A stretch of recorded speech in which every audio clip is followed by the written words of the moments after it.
This is the Ted Wallachin Podcast.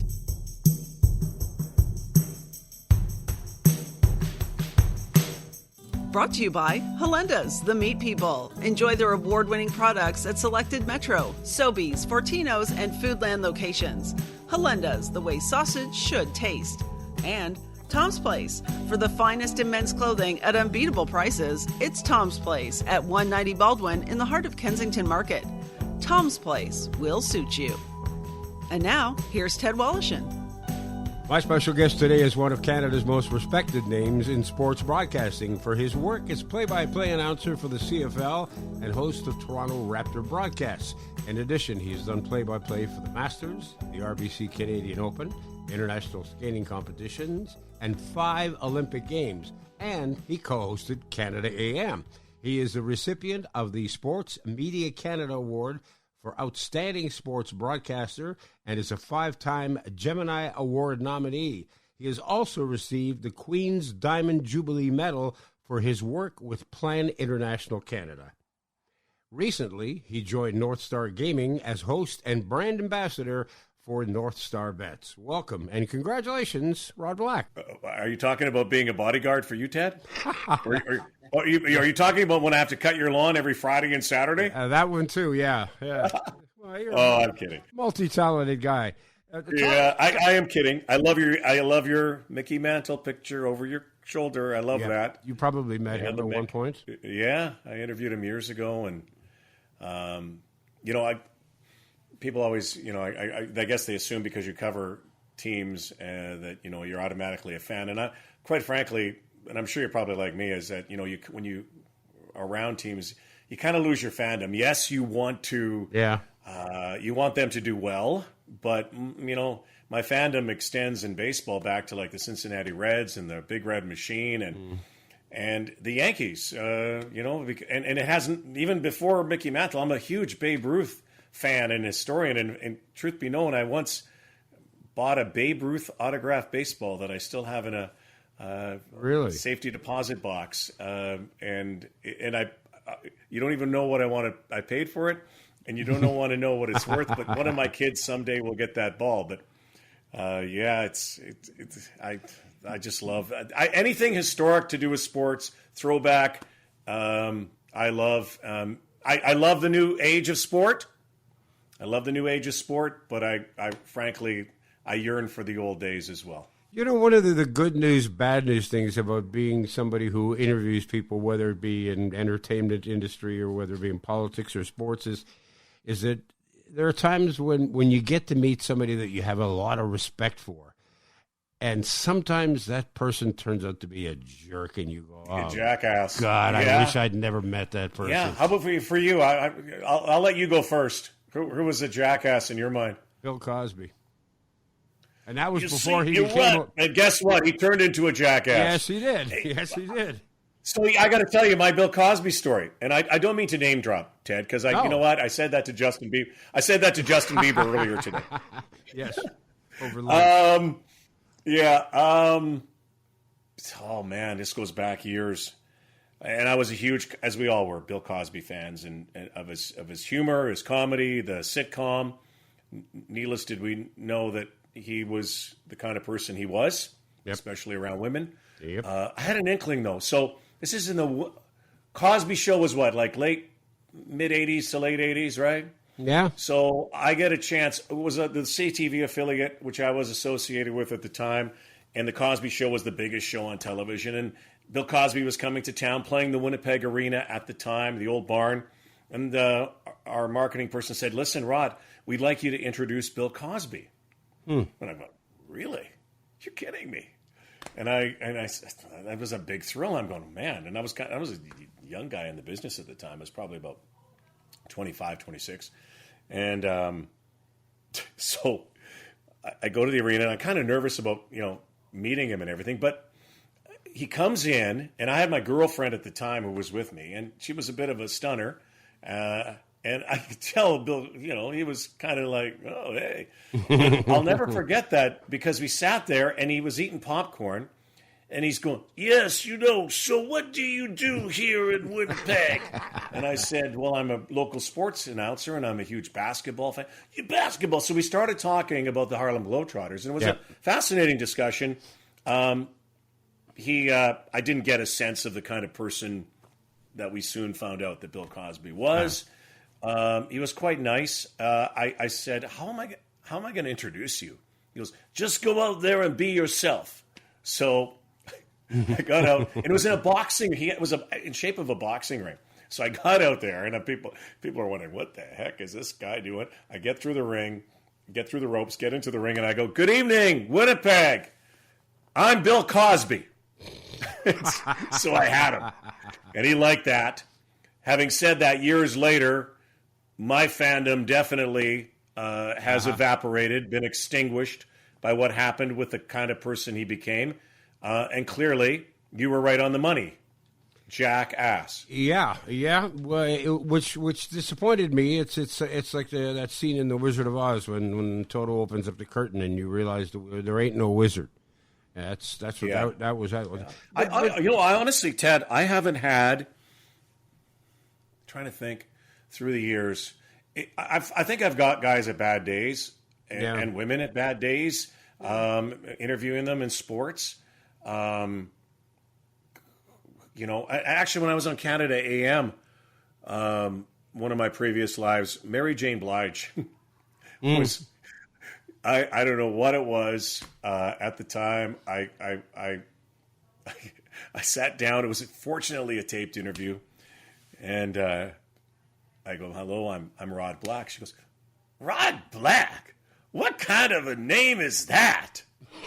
And so that was like, I'm going like, well, I'd say, well, it was a porno name, but I didn't go there. Yeah. And then he said, and then she said, she just started being a real jerk. Like she would only answer in like one sentence. And that, as an interviewer, that's not what you want. Yes, no, yes. So then thankfully it was taped. So I'm saying, you know what? I'm not going to go there with you like this. So I went to like, what normal, I want it personal a little bit. I said, so what's it like for your kids? What's it like for your kids? You're on the road all the time. Well, if she doesn't start weeping almost uncontrollably, and I don't know what the situation was at the time, she starts weeping, and I'll never forget, she left the set. I didn't think she was going to come back. She comes back and she taps, okay, Rod Black, let's start all over again. And after that, it was fine.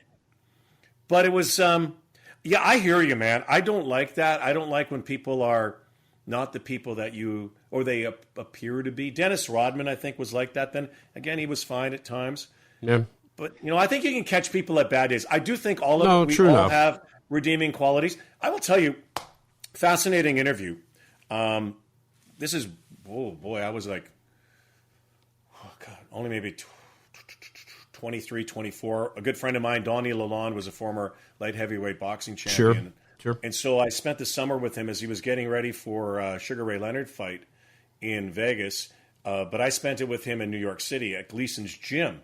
Mm-hmm. So I went there, and it might have been a little bit earlier than that. And anyway, it was fascinating. I don't know if you love boxing, Ted, but I love the art and, the craft. And we're there, and there's like Hector Macho Camacho in the gym.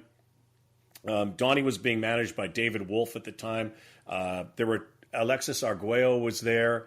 The hitman Thomas Hearns had just left the gym, and there was a Customato was one of the managers down there, a famous Customato. And Donnie said, you see that guy over there? And I said, yeah, this is young kid, like young, but built, rock solid. He goes, he's going to be the heavyweight champion of the world. His name is Michael Tyson. Yeah. Why don't you go get an interview with him? So I went over, and he couldn't have been nicer. Yeah, nice to meet you, sir. So wonderful, so wonderful to meet you. How's it going? Just wonderful to meet you. Just nice. Yeah. And he was incredible. And years later, I think I interviewed Tyson again 10 years later. And then, of course, we've seen some of the other interviews that he had. And I think people catch him at a wrong day. No, exactly. Clearly, he's got demons. by the way, we all have our bad days. Yeah, exactly. Well, exactly. And so he's involved now in the legal cannabis industry and CBDs and stuff. And I believe, and I may be wrong, but I think I'm right, that he's got he sells Mike Tyson gummies, and one of them is in the shape of an ear with a bite mark in it. So it's a Holyfield gummy. Yes, that's right. It's a Holyfield. It's a Holyfield gummy. Now what? There's another. I'll tell you. There's a great dude too. I got a chance. 1992 Summer Olympics. You're taking me down memory lane here, Ted. That's good. 92 Summer Olympics I was hosting, and we were sharing our facilities with NBC at the time, and it was really cool. In fact, one of the things that happened, I'll never forget, is that we were. I was doing the primetime show, which was really early in the morning, and I'll never forget us having interviews because we used some of the NBC commentators. Coming up, we're going to go back to track and field, and joining us will be O.J. Simpson. And then, again, having the juice around was great. Same thing. And then we're going to go back to decathlon, Estadio Olimpico. Coming to join us for a brief word today will be Bruce Jenner. Wow. Like, again, think 1992, like how lives change. So anyway, the Evander Holyfield one's classic. John Shannon, legendary producer, and now I guess he's a podcaster. I guess we're all podcasters. And he's an announcer, too. And John is one of my favorite producers of all time. And we go for an ice cream in the commissary, the NBC commissary. We're outside, and Evander Holyfield's there. And he's coming in, and remember, he's just finished competing. He's there, and everybody's trying to get pictures with Evander. He doesn't want anything to do with it. He just wants to he's just in line, too. I said, hey, Evander Holyfield. Goes, how you doing? He goes, good. Hey, man, listen up. If I buy you an ice cream, will you do an interview with us? She goes, yeah. So I bought him an ice cream. Guys, we do an interview like shortly thereafter. He does it. Nobody else is getting interviewed with him. And I'll never forget, he had ice cream. Teddy had ice cream all over top of him. And he couldn't have been nicer. But I frame all those stories because think about how lives change. Yeah. And people change. Like years later, Evander Holyfield has half an ear. Bitten by Mike Tyson, who was a nice guy, as I saw earlier. O.J. Simpson, as we know what happened. And lives, and think about the life that Bruce Jenner was leading at the time. Yeah, no kidding. And if you watch any documentary, to know the kind of life that Bruce Jenner really wanted to lead and live. Now, the fascinating. The Evander Holyfield thing, that's really looked down upon in because that's essentially checkbook journalism. That what? What, giving him ice cream? You're paying for an interview. So, well, newsrooms are always saying we don't pay for interviews. We don't pay for interviews. I wasn't working for the government, and I've been working for the government. Technically, then I might have been retired, and I was working for the government. But yeah, you're right. But I will tell you, hey, I know that to be that person that is down an alley, and I know that we have a lot of them in our industry. But if you had to go down that lane all the time with all your interview subjects, or to, I don't want to say bribe, maybe coerce, yes, warm up an interview subject. I did that with I'll tell you what, I had that with Arnold Palmer one time too. Man, I'm doing a lot of name dropping. Sorry. Well, that's what you did for a living. You interviewed exactly. notable people. And I got a chance to, and I will tell you, every single moment, I never took it for granted that privilege and the blessing and the luck to be around them. But I was down in Mississauga hosting the Canadian Open golf draw that night, and Arnold Palmer was there, and he had just lost Winnie probably 3 months earlier. Yeah. But David Faraday was part of our broadcast crew at the time too, and he goes, Roder, Arnie's here, I said, what? And so I told my crew, get the crew upstairs. We're going to try to get Arnold Palmer to, and I couldn't get to him for whatever reason. This thing was large, and I just didn't. What it's like. Sometimes you just don't feel like interrupting somebody, and I didn't think it was proper to go get Mr. Palmer, who was oh my gosh, like a hero to me, and like Jack Nicklaus. So anyway, I'm kind of pissed a little bit that I didn't get him. So we're going back up. I have to go back upstairs to tell my cameraman that we're not going to do it. So I get in the elevator. I get in the first floor. I get to the second floor. Who walks in the elevator? Arnold Palmer. Yeah. So it's like, Mr. Palmer. And he goes, how you doing, son? How's it going? I said, just for broadcasting. He goes, I know. I said, I will tell you, could I borrow you for 5 minutes? He goes, what do you mean borrow me? I said, I have an interview. I have a cameraman set up outside on the 8th floor. Would you just mind coming in? And now he was going to the 12th. So I'm actually holding him hostage. So we get to the 8th and he goes, why not, son? Why not? Anyway, 5 minutes, which I said I'd borrow him for, became a half an hour. And the interview broke my heart because of the way he talked about his wife and the love he had for Canada, winning at Weston, for Canadian Open, for Winnie. It was one of the ones I'll never forget. And it was, if I did write a chapter in a book that I hope to write someday, it would be the day I held Arnold Palmer hostage. Yeah. You had a good relationship, a very friendly relationship with Guy Lafleur that we had sadly lost recently. And you posted on your Twitter account, and you talk about the times that the banquets that you worked together, and a trip that the two of you took to Ukraine. Talk to me about that. Wow, yeah.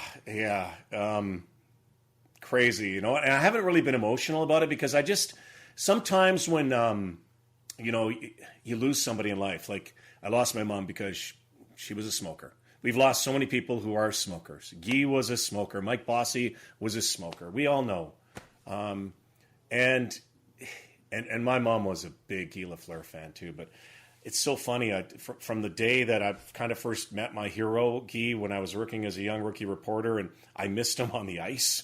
Oh, my God, I missed him. I was looking one way, and he's gone, and I'm thinking, I'm going to lose my job. I'm going outside. I'm trudging back. I was able to get Steve Shutt. I was able to get Larry Robinson, and big names, but it wasn't Guy Lafleur.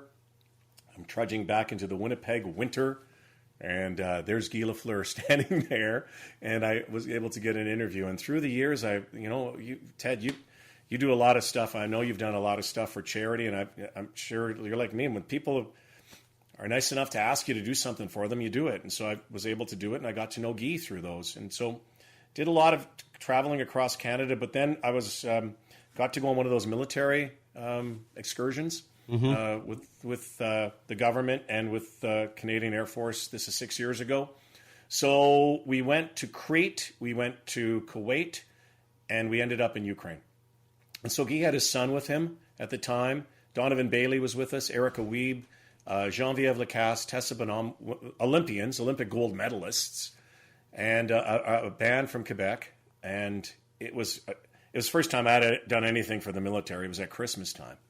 And so it was kind of really special. I'll never forget being on the destroyer in Crete, or the battleship, whatever you might call it there. And again, peacekeepers. But here we are with all our military. And I'll never forget who all of these young men and women, they just gravitated to Guy. And Guy, who flew helicopters.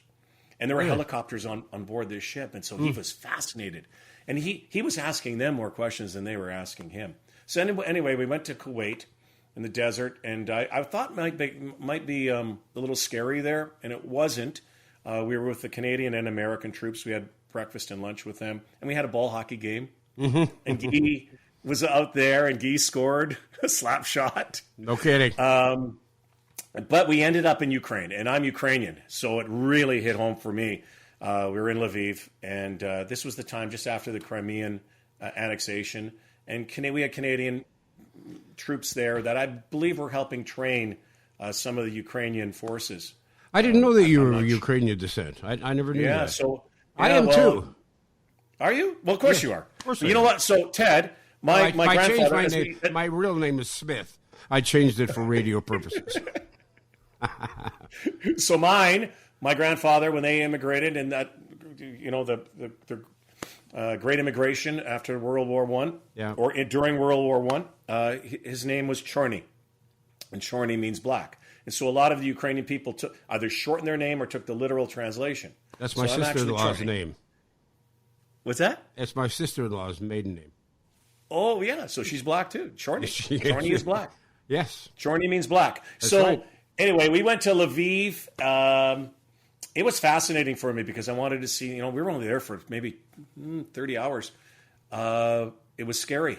I'll never forget how scary it was. I'll never forget the look in those kids' eyes who were young. They were in the middle of it, and they didn't want us. All the other military members, I don't think they mind me saying it, where we went to, they didn't mind us being there because it was like, goodwill, Christmas time, they're away. These kids just looked so beaten down where they were, and I'm pretty sure they didn't want to talk to anybody, but I'm so glad we went, especially when they saw Guy. Yeah. And I'll never forget the looks on their faces, and I'll never forget Guy having a dart with the guys out and guys and girls outside. Yeah. We were playing table tennis outside, and just how normal and extraordinarily ordinary he was for being an icon. And here's one of my favorites. We're flying back, and I was busy. I was editing some stuff in the back of the plane. Everybody's kind of partying, or we partied out. And I guess Guy, who loves to fly, was up in the cockpit. And so we're flying right over the North Pole. I'll never forget this. And it was fascinating. We were like really low. You're on a military plane. A couple thousand feet. You could see everything, right? So there's this voice that comes on.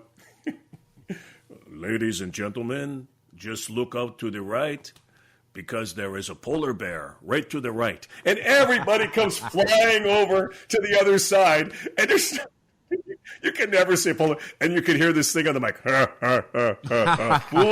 Fooled you. That's is funny. Guy Lafleur. That's funny. More of the Ted Wallachin Podcast after this. Hey, let me take a moment to tell you about my friends at Helenda's. They are the meat people. I've been a fan of their products for years now, and without a doubt, they make some of the best sausage in Ontario. They are multiple award winners, having captured the Ontario's Finest Meat Competition's coveted Award of Excellence on 3 occasions, in addition to dozens of individual product awards. Helenda's has also received the Grand Champion ribbon at the past 2 Royal Winter Fair's ready-to-eat meat snack competitions. So whether you're preparing a charcuterie board or a full-blown sit-down dinner for your friends or family, you'll find Helenda's award-winning products at fine meat shops throughout the province, now including selected Metro, Sobeys, Fortino's, and Foodland stores, along with their 7 Helenda's locations. Their barbecued kielbasa is my favorite. On a fresh bun with horseradish, it is out of this world. But don't just take my word for it. Judge for yourself. On your barbecue, in your kitchen, or straight from the refrigerator. Helenda's, the way sausage should taste. And as usual, off we go to 190 Baldwin, the home of Tom's Place. It's in the heart of Kensington Market. We've been talking for a little bit, Tom, about wedding season upon us. And I hearken back I think it's 8 years now since my daughter got married. And I remember bringing in my son and my son-in-law, future son-in-law at the time. And everybody decided that as opposed to getting tuxedos, all of the bridegrooms were going to get really nice dark suits with matching ties so that after the wedding, 2 weeks, 3 weeks later, they could continue to wear those suits. And they looked fabulous. Now, not to say that you shouldn't get a tuxedo, because you've got some terrific tuxedos, which I have too. So either one works. But if you're thinking, well, do I want a tux and how often am I going to wear it? Maybe the suit, it works best. Ted, that's a very good observation, and you did the right thing. And it's very common where people coming to our store with the groom and the groomsmen, and they're buying fabulous, fantastic suits. And you're going to get much more wear out of a suit than of a tuxedo. Exactly correct. So please come to Tom's Place at 190 Baldwin Street. Great storytelling, Ted. I always love how you tell the stories. I tell them from my heart. 190 Baldwin, the heart of Kensington Market. That's where you'll find my friend Tom and Tom's Place. Now back to Ted and his guest. Rod Black, the renowned broadcaster, is my guest. And I say broadcaster, not just sportscaster, because, we know you for the most part for the great body of work that you've done. A vast majority of it was in sports, but you did spend a number of years working Canada AM. But let me go back here to the days in Winnipeg where you were born. How did you first get into broadcasting, and what did you first do? Yeah. How long is your podcast, Ed? As long as you want it to be. I'll give you the Coles notes. Crazy kind of story. I don't know if I was destined to be a sports broadcaster, maybe a broadcaster, but I definitely played every sport imaginable. My dad always said I'd watch every game and I'd be out at the second period. I never saw the end of the game because I'd be outside trying to mimic my sports heroes, whether it was ball hockey or football or basketball or baseball. And we had a great block back then. You know, it was in the 70s, and your neighborhood, everybody hung out. We weren't poor, but we were definitely not rich. I often say, I come from the wrong side of the tracks, but we had no tracks. It was from the suburb, Transcona, which I love dearly, and I love Winnipeg dearly. Anyway, grew up. I had a fascination for radio and voicing, and I guess I was about 9 or 10. And there used to be these characters on air like Andy Kaufman and the shows, and I loved it. And there was a broadcaster there, and Ted, I think you might even know the man, Don Percy. Yeah. He was a Winnipeg icon, master of the morning, they called him. So yep. I don't know what made me do it. I started calling in and doing impressions. I was like 10.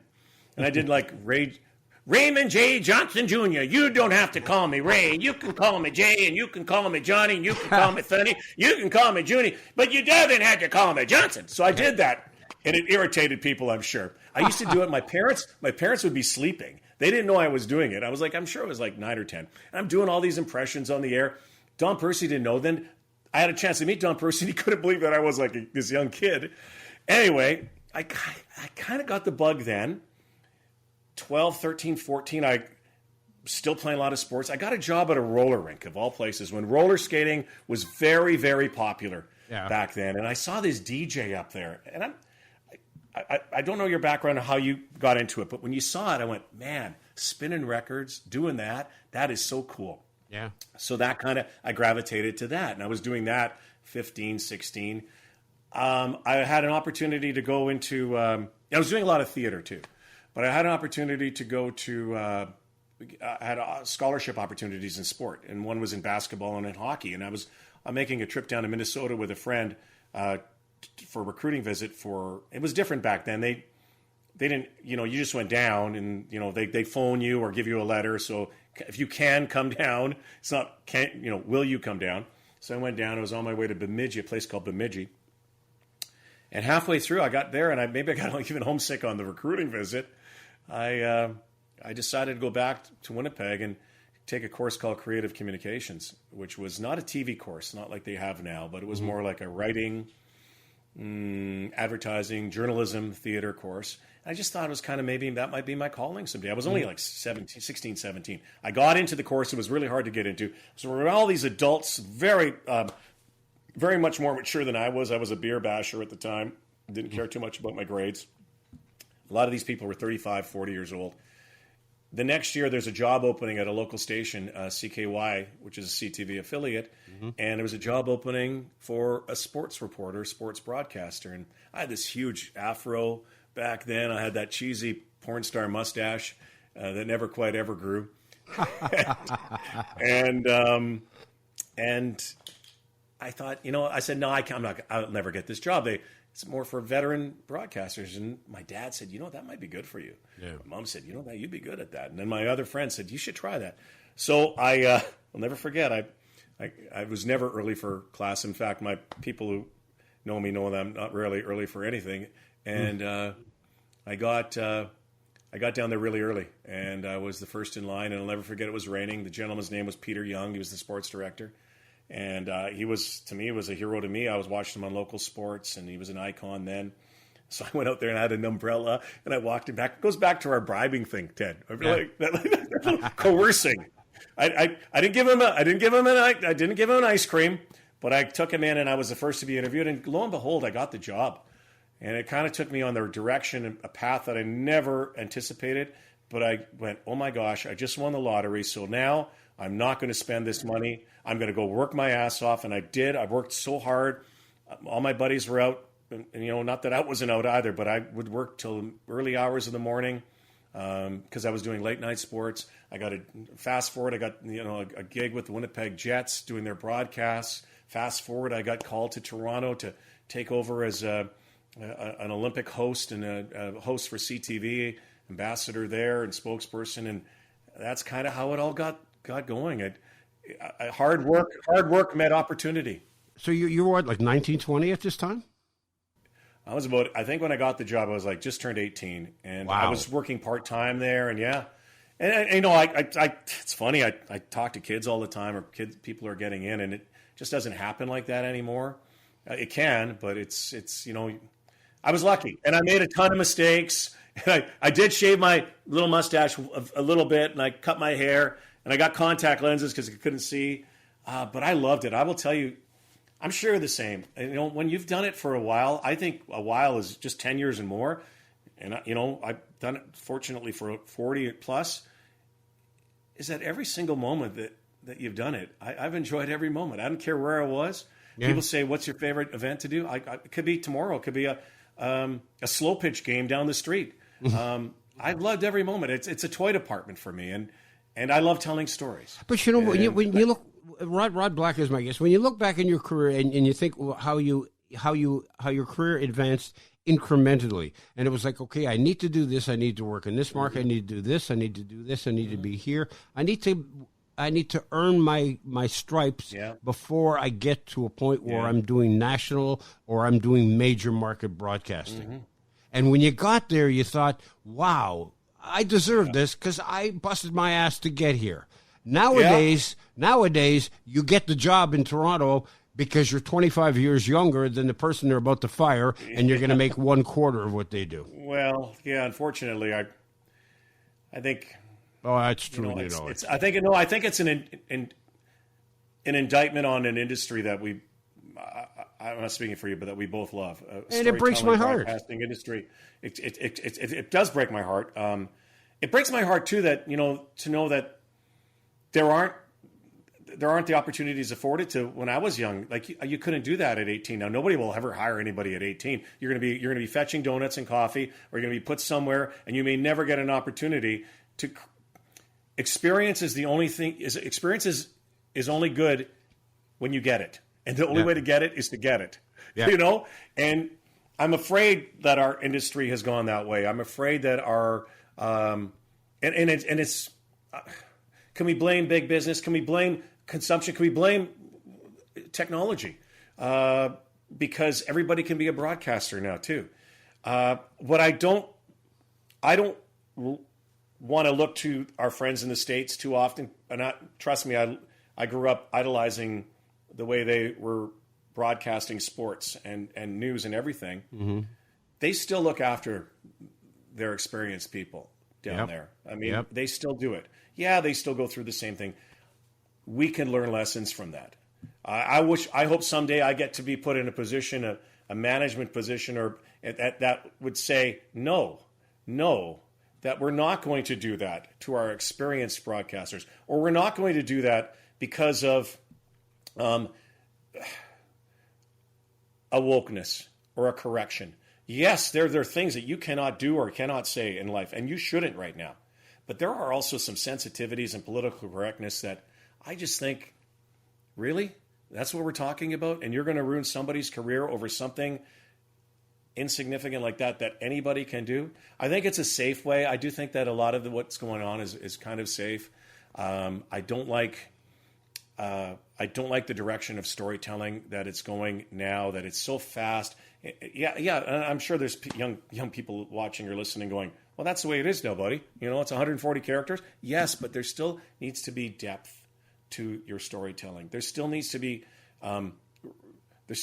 reasons to learn this. And I don't think you can learn it in 140 characters. No. I don't think you can get to both sides of the story in 140 characters. And that's why some people... I will tell you too, I just fear for these young kids that are getting in, that they're not going to get the opportunity to learn like we did.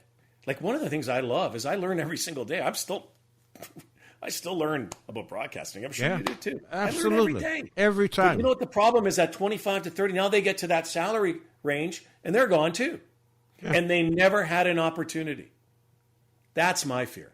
We need more storytellers. We need more honest, trustworthy storytellers, entertaining storytellers. And we just can't have the status quo that everybody, we're snowflakes for a different. Yeah, we're different. Everybody's a snowflake. You take a look right now. I mean, if you're a young kid and you want to become a sportscaster, try finding a radio station that even hires sportscasters anymore. Because, and if they have a sportscaster, it's because the company that owns them owns a television network that owns a sports station, and they'll just take somebody out of there and tell them to walk across the street twice a day to do the cast. They're not hiring sportscasters for radio stations. No. Well, that sucks. And I feel too for like this big sports networks in our country, because technology has also given way to those highlight shows at the end of the night that we always watched. That's how I made my living. That's how I got to where I was. The people watched us at night because the highlights were coming. Oh, we got to turn on it. Here come the highlights. I was known for this thing called Plays of the Week, which we invented in Winnipeg. Oh, Plays of the Week are coming.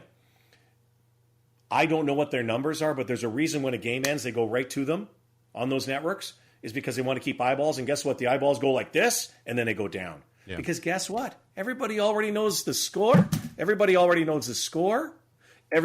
seen the highlight. It's there, technology. But it's so funny you're saying that to me right now, because I still like to teach a little bit, and I wouldn't say teach, coach kids in schools. And I was doing that earlier today, as a matter of fact, out in Mississauga. And, kids always ask me, what can you help me out? Internship. Well, there's nothing out there. There's nothing out there. And I don't want to lie to them. But having said that, for kids who are watching and think they're right, you can be your own broadcaster now because of this. Podcasting is actually helped out. And that's what I was going to say, that some people believe that podcasting is going to be the savior for it may become what radio once was, a place where people go to tell stories. And that's another thing about radio, too, is if you're given the opportunity. If I was doing the show that I used to do on the radio and somebody said, okay, you got Rod Black, you got him for 3.5 minutes because then we have to break for news, or we got to break for traffic, or we got to break for a commercial cluster. And we've been going at this for half an hour now, and there's no reason why I need to stop. I stop if I figure that you're bored or we've eaten up enough information. Yep. And you're not given that opportunity, but now because of these podcasts, you are. Now, obviously, the pie gets split, even smaller and smaller, and you're not going to make the kind of big money. Podcasts are like buttholes. Everybody's got one. Some are prettier than others. Yes, exactly. But it's a teeter-totter, Ted. I think that's a teeter-totter. It goes back to what you said. I think that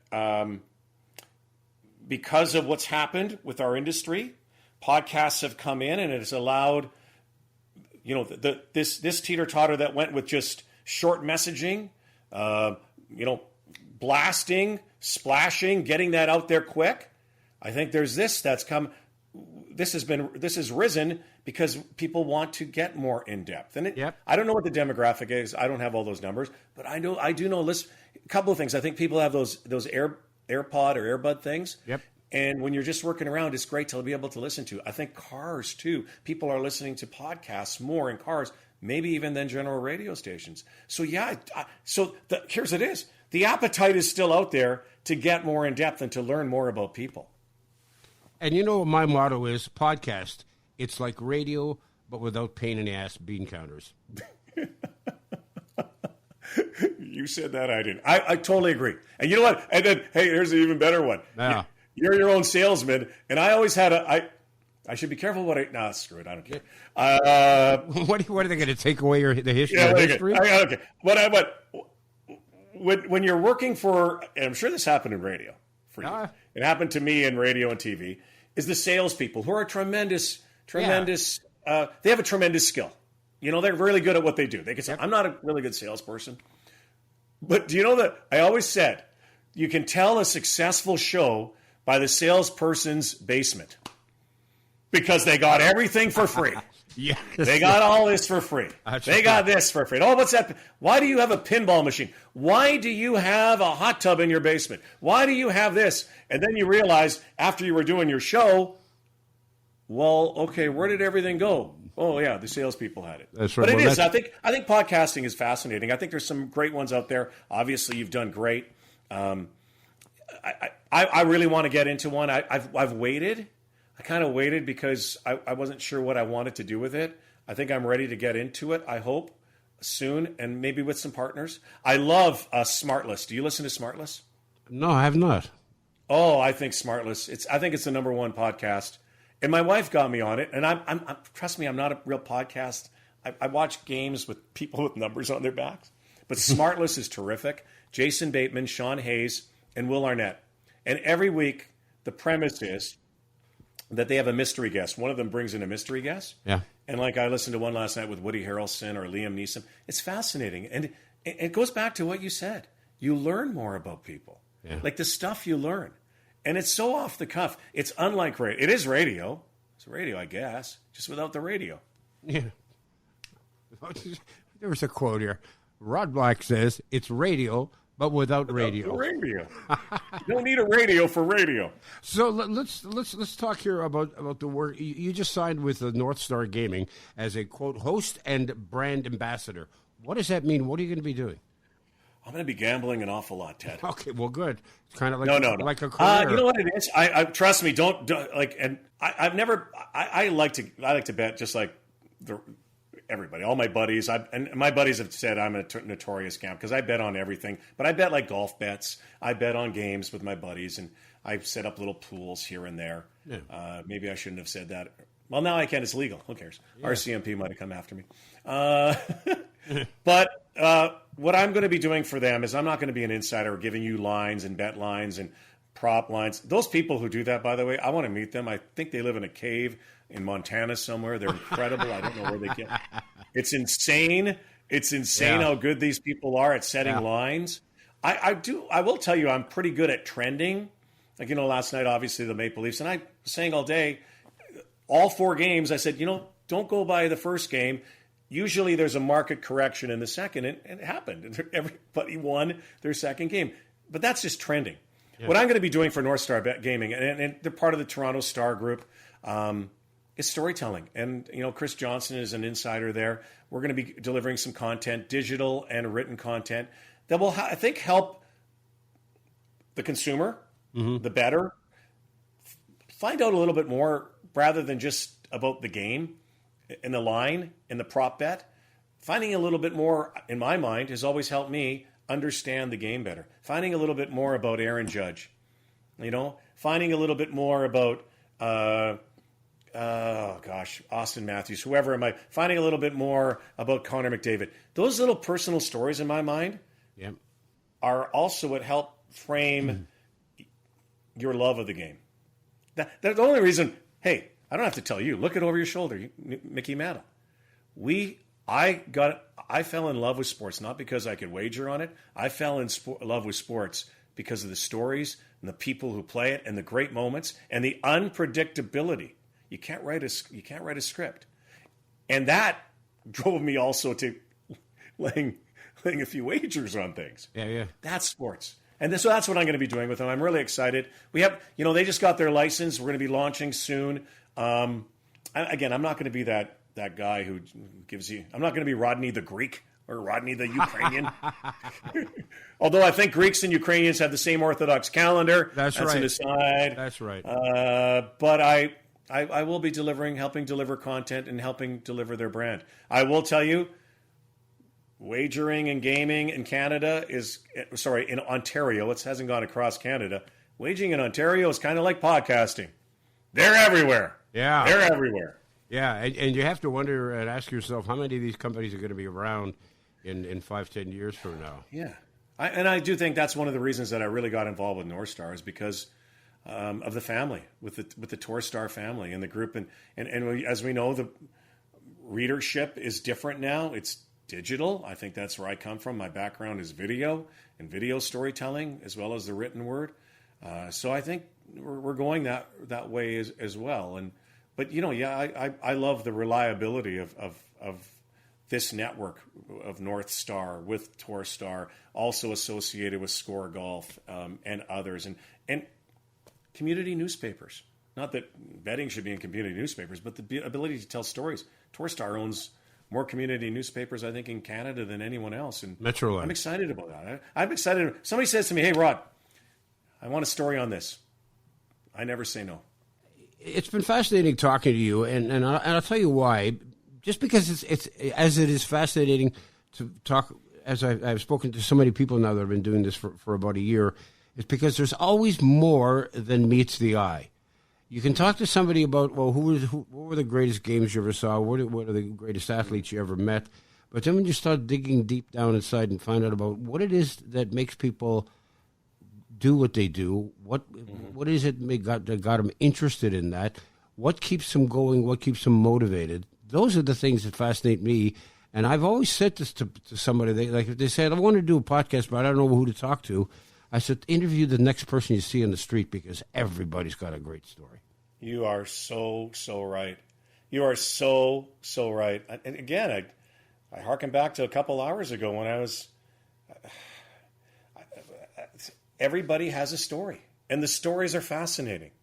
Everybody's story is so fascinating. And if the story is told properly,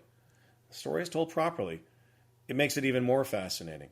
I love that. I love the way Aaron Judge, when he hit that baseball the other night. Yeah. And that Blue Jay fan caught the baseball. Of course, it's Canadian. I'm surprised he didn't say, oh, I'm sorry I caught it.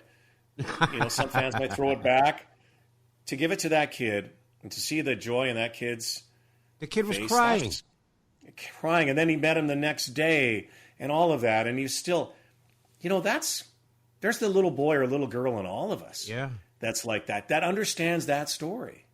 Imagine that story now in perpetuity. That little boy will be telling that story. Remember the Jeffrey Mayer story? Do you remember Jeffrey Mayer? Yeah. I'll refresh you. Remember when Derek Jeter hit that ball and it was caught by Jeffrey Mayer at Yankee Stadium, and he took the home run away? And it was a Yankee fan, and he caught the ball against the Baltimore's. It was back years ago in the playoffs. He caught the ball, and the home run didn't count. That little boy got to professional baseball, and one of the reasons he got to professional baseball is because he was so inspired by that moment in time. I'm not saying this kid the other day is going to get inspired by that, but I love those stories. I love the little stories. Yeah, and what you see is not necessarily what you get from what. I love athletes like Damian Warner. You can sit down with him and you go, Canada's greatest athlete of all time. And you understand why he loves his son so much and his partner and how he came from such humble beginnings. Those are the stories we need to tell. And we can't, again, tell them in 140 characters. No, you can't. You're absolutely right. I look forward to seeing and listening to whatever you continue to do in the future, including your work with the North Star. And I hope to see you back on television or on the radio. That's nice. From you, that means a lot. Well, and I mean that. And I thank you so much for taking the time. And God bless you, and God bless Ukraine. Slava Ukraine. Thanks, Ted. Okay, awesome. Bye. Take care.